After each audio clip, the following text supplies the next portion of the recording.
Attention mga Filipino senior citizens, Universal Social Pension ibibigay nga ba bago magtapos itong buwan ng Mayo 2026. Ang latest update kung ano na ang kaganapan sa Kamara, yan ang ating pag-uusapan sa episode na ito.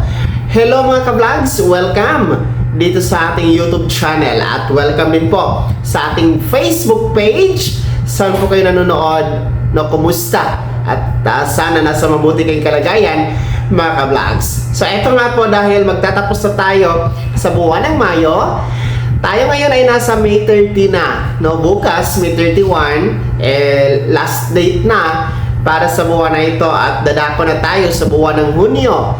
Atin pong aalamin ang latest update, ano ang mga bagong update na may kinalaman po sa Universal Social Pension. Atin pong tingnan ang mga nagaganap dyan sa Kamara hinggil nga po sa panukalang Universal Social Pension. Well, sa ngayon po mga ka-vlogs, ang pinaka bago niyang status, no, ay meron na pong nasubmit ang Senior Citizen Committee na mahigit o kumulang sa 2 milyon na lagda o pirma, no, diyan sa Senior Citizen Committee para po ito sa panawagang pagsasabatas sa Universal Social Pension Bill. Meron kasi po tayong 12 milyon na campaign na pirma para po sa ating mga nakakatanda throughout the country para sa panawagang isabatas ngayon na ang Universal Social Pension. Kamakailan po ay nagkaroon ng pagpupulong ang Senior Citizen Committee, no, kasama po si Speaker Faustino D. III, no, and Representative Milagros Aquino Magsaysay na siyang chairman sa Senior Citizen Committee. Nagkaroon na po ng turnover ceremony or turnover ceremonial para sa 12 million na pirma o lagda, no. Naglalayon po ito na manawagan sa ating mga mambabatas na madaliin ang pagsasabatas ngayon na para sa ating Universal Social Pension. Sa ngayon kasi, nasa Kamara pa ang ating Universal Social Pension Bill. At sa tingin naman natin, no, bago magtapos ang taon na ito, bago mag-Christmas break, ay lulusot ito, no, sa plenaryo at maaaprobahan, no, dyan sa Kamara. Mas mabilis kasi itong ginagawa ngayon ng Senior Citizen Committee na 12 million campaign signature.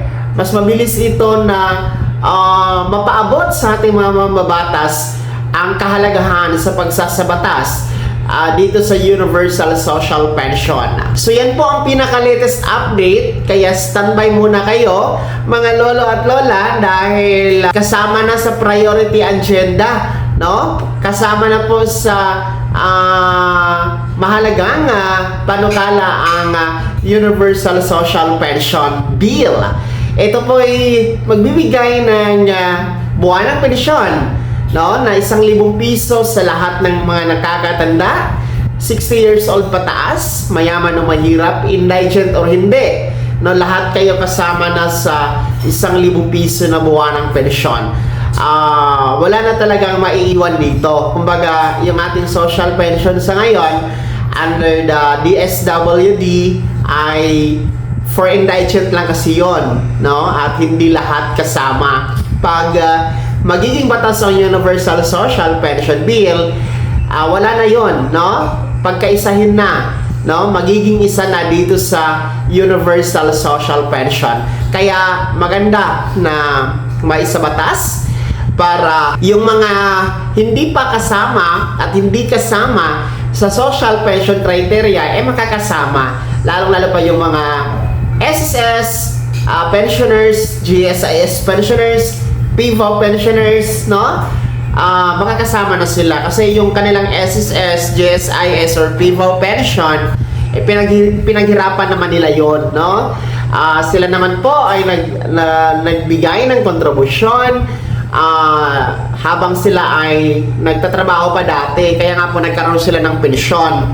So, ngayon, dapat kasama na sila, no, dito sa pensyon na binibigay ng gobyerno. At ang sagot nga dito ay ang Universal Social Pension Bill na magiging batas.